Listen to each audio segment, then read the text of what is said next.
Hello and welcome to episode 1 of the Botcast Football Show. This is the podcast where we discuss all things related to Bristol United and football in general. My guest today is John Gilbertson, first team manager for Bristol United. John, how are you, mate? I'm not too bad, James, thank you. Good weekend?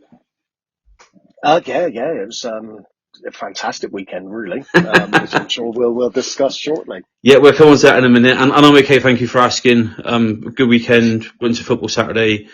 I didn't get up to watch Bristol United, unfortunately. I went to watch Bromley Heath play, which was a decent enough game, a bit lacking in quality at times, but Bromley Heath won 2-0, was in the cup, so they're through to the next round, which I'm sure they're happy about. But yeah, all good, mate, all good, apart from the fact that it's Monday, but we can't change that, can we?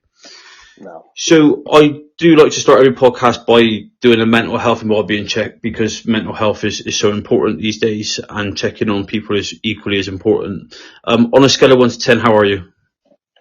I'd say a good solid 9 today. Good 9, that's good. Yeah, good 9. The weekend obviously helped, didn't it? Absolutely. Yeah, I can tell. Absolutely. Yeah. And I'm probably about a 7. I'm just a shame it's Monday, but got football to look forward to this week, midweek football. I'm definitely going to watch City play Wednesday night against Ipswich, which will be interesting. Is probably the right word. Ipswich are doing well at the moment, so it could be a struggle for City Wednesday night. But you never know what you're going to get with them, do you? So no. So on to Bristol United and the weekend just gone. On Saturday played Greyfriars Athletic A and got a 4-0 win. We did. Fantastic day for us. And like yourself, you know that sort of previous results and start to the season hasn't gone as well as we hoped. And certainly sort of going back a week ago Saturday, we lost. It was 5-3 as a closest scoreline, but in all fairness, it was a hammering, and I thought we were awful, in one of our worst performances I've seen.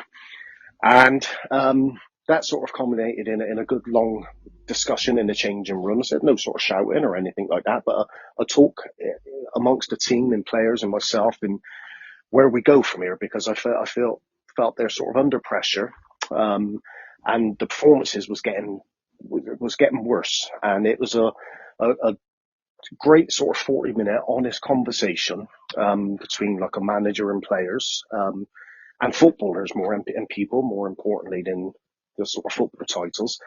And sort of as a result of that shaped the training for sort of last Tuesday and where we go. And I felt and feel we've gone away from playing football. I think the players was a bit uptight.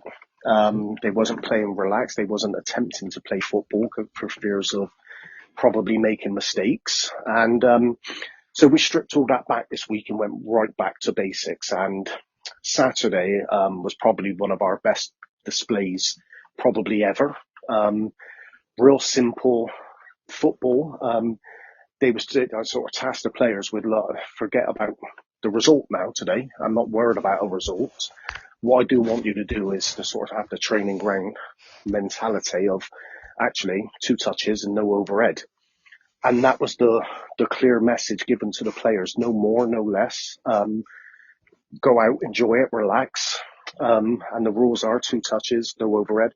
And it resulted in a 4-0 victory.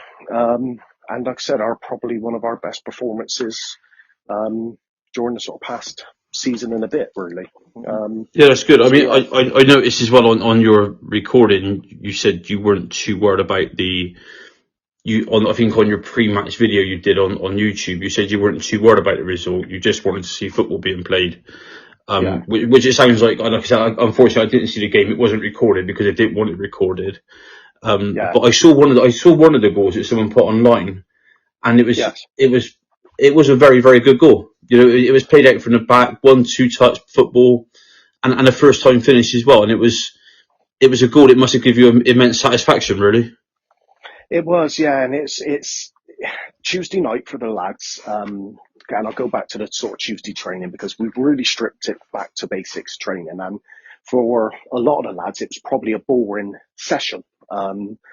But I felt it was needed, and we sort of I ramped the session up as it went on, the training session, and explained to the players during and after the training, look, this is sometimes what you have to do. Yeah, boring, but is needed. Yeah. And I think for myself, Saturday is whether you're a Premiership manager or a manager in Bristol in District, when you work on something and it comes off, it's a magnificent feeling. Because, I can imagine, yeah. And the players as well. And I think as much as I felt that as a manager, I think the players felt that. And you could tell that after the game we know we're capable of playing football and playing good football. And I believe it, and the players believed it, but it just wasn't happening. So for the talk and all the work we've put in this week to score, that was our fourth goal you saw online. But to play football from minute 1 to minute 90, where you're passing it around, and to be honest, we was never really sort of in danger in that game because they kept the ball so well. And to see some of the pleasing things of the ball being worked sidewards, backwards, keeping the ball in triangles, that was the pleasing thing for me as a manager. Yeah, I was just going to mention that because like I said, that goal, that is the only bit of the game that I seen on Saturday. You could see the triangles were being played, and that is crucial in football. Passing, move, and create the triangles, isn't it? You know, and it is. It was nice. It was nice. It was nice to see, and I wish I'd seen the whole game, to be honest. But unfortunately, I never. Well, that's the positive thing for players, and I know I bang on about this all the time about we're a young squad, and we are an incredibly young squad. And I think they fall into the trap sometimes of getting this ball and we got to go forward, we got to attack as quickly as we can. And more experienced footballers know actually that's not the case. You sort of work the ball, move the ball around, and your opening will present itself. And like I said, just that fourth goal alone, I think it was 5 touches from sort of our edge of our area to the 5th touch for scoring a goal. And it was, it's pleasing, and the players was sort of buzzing Saturday night, and I can imagine, their performance. So, and also the 4 goal scorers, there was 4 different goal scorers as well, which is obviously good as well, isn't it? Yes, it's a shame because I said we record our videos, as you know. We agreed not to record that one game, which is probably the only time we'll ever agree to do that. But that was without going into too much, probably the right call or the honourable call. But Callum Rowan is what a game to miss with the recording. Callum Rowan, our captain, he hit a sort of 35-yarder in to open the scoring, which was a real shame because it was a magnificent goal. It's a shame.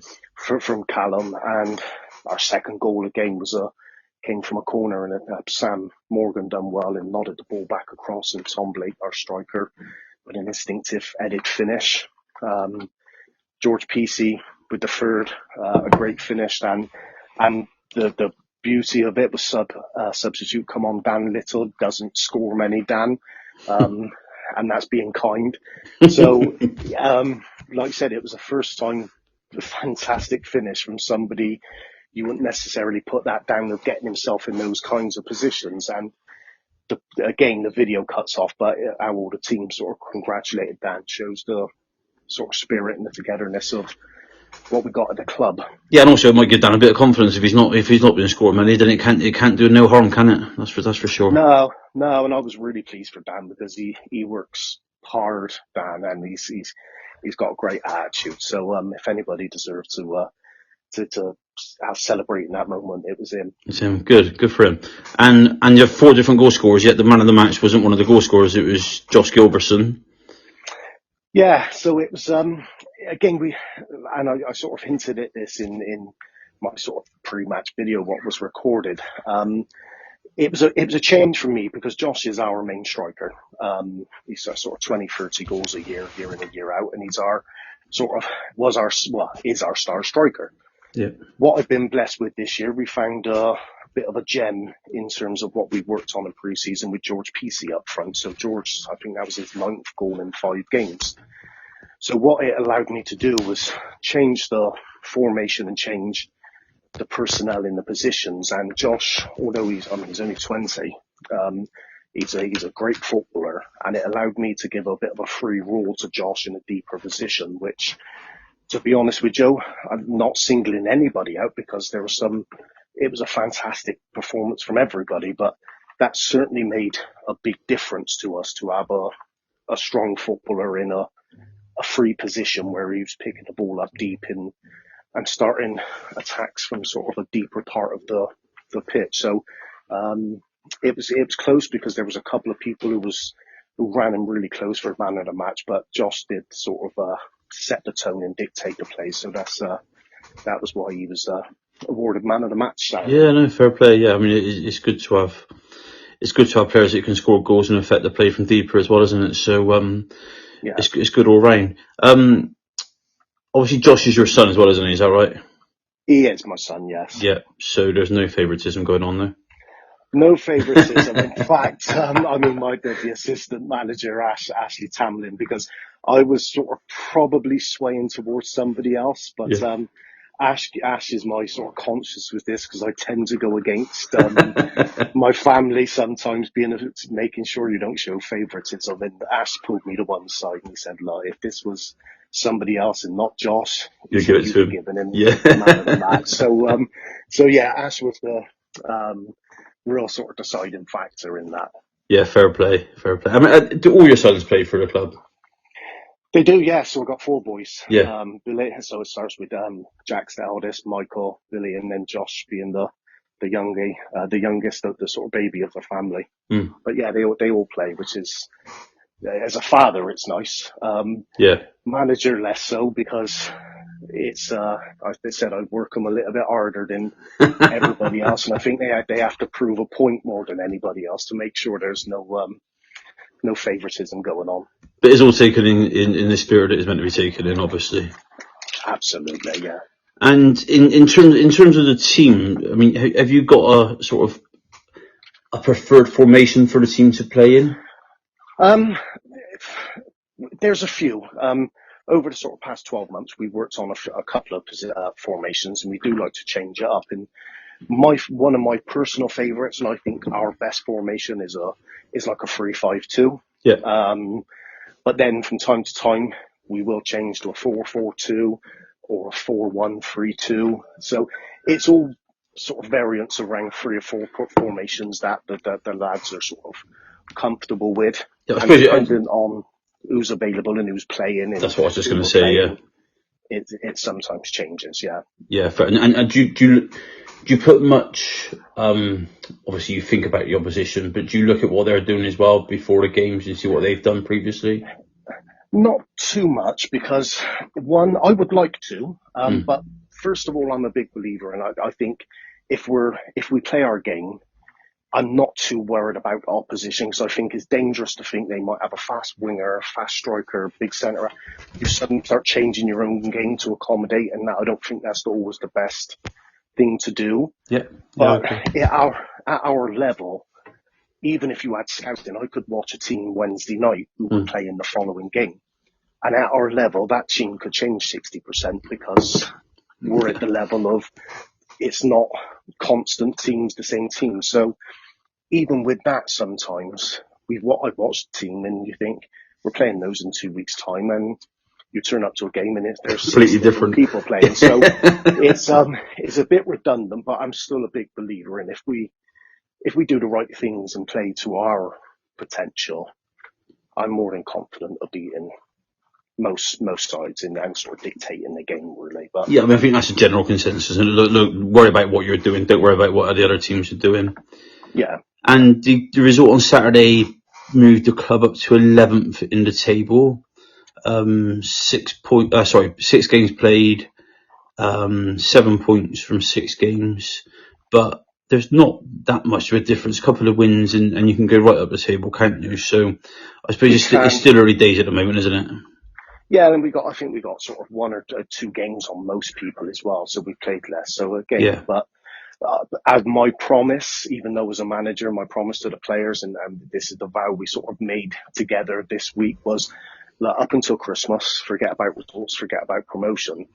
I know it's cliche, but let's just concentrate on one game at a time. And all you have to focus on as players is playing football, getting the ball down. And like Saturday, I've said to them, I think if we concentrate on that and focus on that, if we do that, the results, I think we will win. And then if we keep winning, we'll go up the table. But it certainly, I think the players felt that bit of pressure of, look, we could and probably should be challenging for promotion into winning the league. And that's what I want to sort of take off the lads in terms of certainly up until Christmas. Let's forget what happened this season. Let's forget about the results up until Christmas. Let's just concentrate on getting that ball down, playing football, and the rest should take care of itself. Yeah, no, totally, and that's a good sort of segue onto this Saturday coming game, 28th of October, away at Lion Reserves, which is a 2:00 kickoff at Little Stoke Park, I believe. That's correct, yeah. And Lion Reserves currently sit 14th in the table. They've played 8 games, and so far they've won 1 and lost 7. So they're only on 3 points. So, I mean, I know no one likes to be presumptuous, but I'm guessing you're sort of feeling optimistic for that game after the weekend's result and hope for the 3 points again.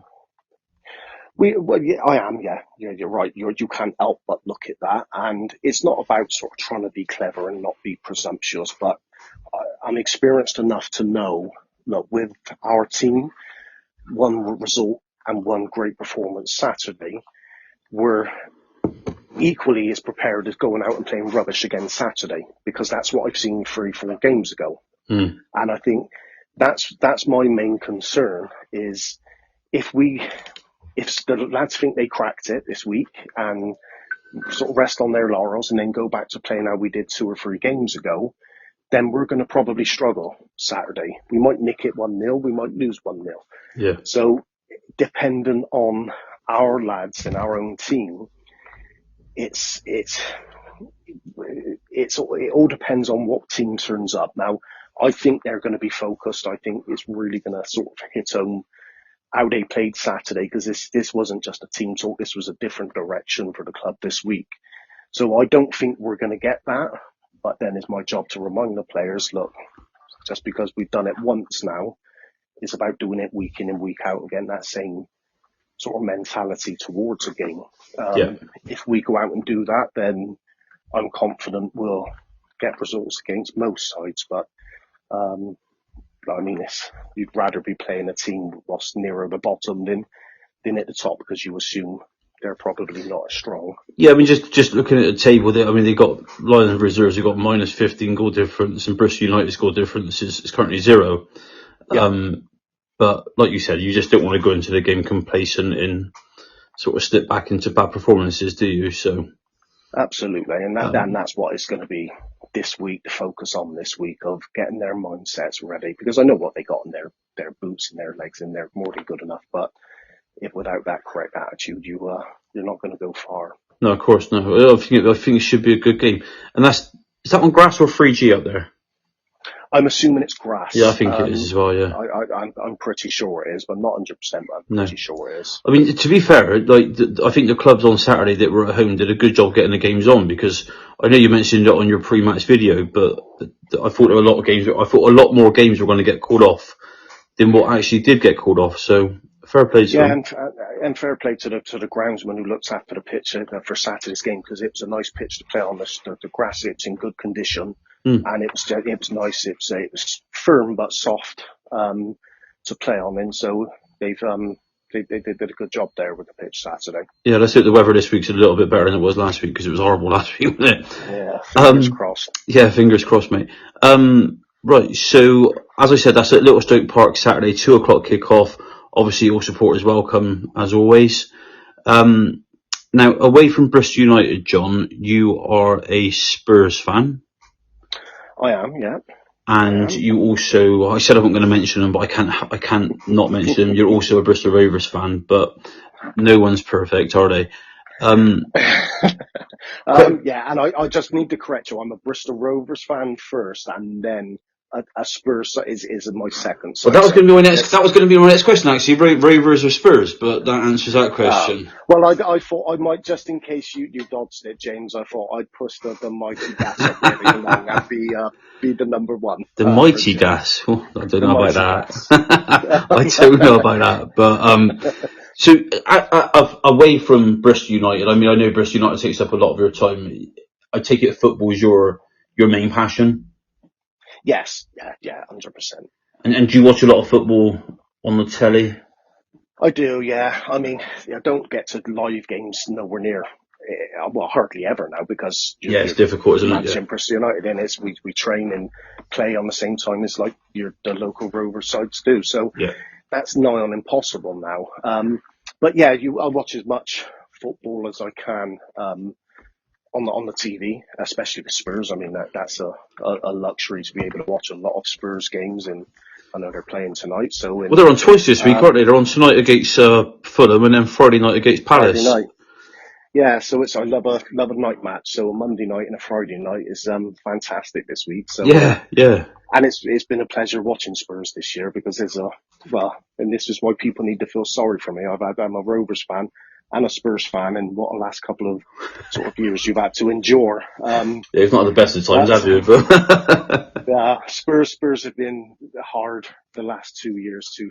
It's been hard to sort of watch Spurs games, because it's let's be fair, it's been awful. It's absolutely awful. So under Big Ange now, we seem to be doing well, aren't playing a bit of football. Yeah, no, definitely. Which is were you nice to watch. Sorry, John. Were you disappointed when Kane left, or? Disappointed, definitely, because I was still hoping he'd stay. Like most Spurs fans, like anybody probably in football, you're not gonna begrudge him the opportunity to go and play for a top side and win trophies. But I was still a bit gutted, because I thought if he could stay, perhaps Spurs could win a League Cup or might sneak the FA Cup this year, and you never know, then he might sign a new contract. But I don't necessarily blame him. I'm just a little bit surprised he went abroad to win trophies, when I thought he might have been after the all-time Premier League scoring record. So yeah, but it's move on. I suppose the question is as well, would they have been doing so well if he would have stayed? You know, is a question that we never know the answer to. But I think there is an argument that says that they might not be. Well, we've had this sort of discussion with a few of us within the football club, and some are saying you're better without Kane, and I get that. My argument is I don't disagree with that, but you can't tell me a world-class player like Kane would make you weaker by. No, I agree. Yeah. But I do understand the thing, like I suppose, like most things, that the default is to go through Harry Kane rather than other people. So it's a hard one, and like I said, you'll never know the answer to. But no, because I'm enjoying. When Maddison signed and Kane was still there at the time for a couple of weeks, I thought that'd be a good partnership, especially with the England sort of connection as well, and that. And I think he would have absolutely thrived playing alongside Maddison, you know. But from a Spurs point of view, we never know the answer. Yeah, but no, they are doing well. They are doing well, so we can't get away from that fact, and they could go back to the top tonight, I think, couldn't they? So to the top of the league, yeah. So long may it continue. Yeah, but so the perfect season for you would be Rovers promotion, Bristol United promotion, and Spurs win the Premier League. Yeah, absolutely. Probably put Bristol United and Rovers now, because it's they're putting them on a par. Come on, John, you got to pick one. You got to pick one. Bristol United promotion or Rovers promotion. I think it's Bristol United. Being that invested and being with the lads, and a great bunch of lads, I'd love to see a lot of them win a trophy for what will be their first time in their career. So, and also it's probably more realistic as well, isn't it? We've probably got more chance of Bristol United gaining into the football league than Rovers getting up. So we'll catch them up at some point. No, that's good, mate. That's good. It's yeah, look, as I said to you before we start recording, and everybody says it's the old cliche that I'm a City fan, but we should have had a Premier League team the size of this City is pretty disgraceful that we haven't. But there we go. Yeah. One day, maybe. One day. Who knows, eh? Who knows? Fingers crossed. Yeah, fingers crossed. Bristol. Well, I don't think it will be, but I also can't see the City getting out there at the moment either, you know. But we shall see what the future holds. But anyway, back to Bristol United. Like I said, good weekend just gone. Big week coming up. Training tomorrow night. Game Saturday. Big game Saturday, and hopefully when we have the next recording next week, we're having another positive conversation. Yep. Yeah, I think we will. I'm confident we will, but let's see. It's out of my hands, but let's see. Yeah, no, fair play, mate, fair play. Thank you for joining us today, John. Really do appreciate it. We will be back with the second episode of the podcast next week. This podcast will be available Monday evening on Apple, Spotify, and it'll be on the Podbean app as well if anybody wants to listen to it on the Podbean app. And hopefully next week we'll be joined by Sam and Ash as well, to get their thoughts on everything so far this season, and also discuss their favourite football teams and have a bit of a laugh with them as well. So, have a good week, John, and I'll speak to you later. For everybody that's listening, thanks very much for listening and downloading. It really is appreciated, and we will be back next week. And whatever game you're off to this week, enjoy